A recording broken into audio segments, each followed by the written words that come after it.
Kadir Gecesi Kur'an-ı Kerim'de adıyla anılan bir süreyi içeriyor. Kadir Gecesi Allah-u Teala Kur'an-ı Kerim'de onun kıymetini bin aydan daha hayırlıdır şeklinde hürmet gösterilmesi gereken, kıymeti bilmesi gereken bir gün olarak tarif ediyor bize. Kadir Gecesi kendisinde olmayan 1000 aydan hayrun min elfi şehrin, 1000 aydan daha hayırlıdır. Bu da hesaplara göre 83 yıllık bir ömre yakın hitap ediyor.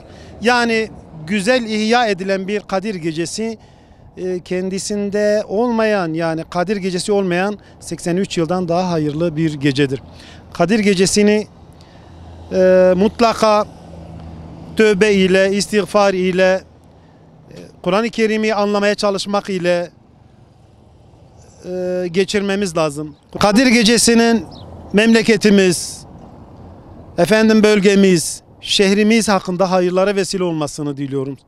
Özellikle bu her tarafın kan revan olduğu bir dönemde, Kudüs'ün işgal edildiği, Müslümanların kanlarının oluk oluk aktığı bu dönemde Kadir Gecesi'nin inşallah Müslümanların hayrına, selametine, huzuruna vesile olmasını diliyorum. Bütün İslam alemine hayırlar getirmesini Yüce Allah'tan dilerim.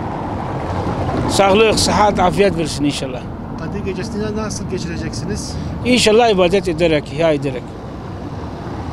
İslam alemine hayırlı olsun. Nice seneler olsun inşallah. Bereket, huzur, barış, kardeşlik. Yani dua ederek temennimiz budur. Tüm İslam alemin Kadir Gecesi mübarek olsun. O gecenin 1000 aydan hayırlı olduğunu söylüyorlar. Din kitaplarımız, Kur'an-ı Kerim'de de geçiyor bu zaten Kadir Gecesi'nde. Tüm İslam alemine hayırlı olsun. İnşallah o hayra erişiriz. O gece Kur'an okuyacağız, namaz kılacağız, camiye gideceğiz, dua edeceğiz çocukla beraber. Bir Kadir Gecesi'ne daha kavuşturmanın sevincini yaşayacağız inşallah. Rabbime şükürler olsun. Nasip etsin, tüm Müslümanlara bu geceyi nasip etsin, idrak etmeyi nasip etsin.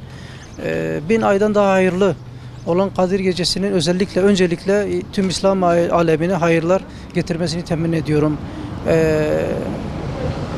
Filistin'de ve diğer Müslüman ülkelerin, ümmetinin bulunduğu ülkelerde barışı diliyorum. Yani oralarda öncelikle akan kanın durması için o gece bol bol dua edeceğiz. İnşallah hayır mübarek olsun. Tamam kadar. Allah bize devamlı inşallah hayırlı bu Ramazanlar olsun. Tamam mı? Kur'an okuyacağız. Salavat getireceğiz. Tamam baba. Sabaha kadar salavat yapacağız. Bu kadar.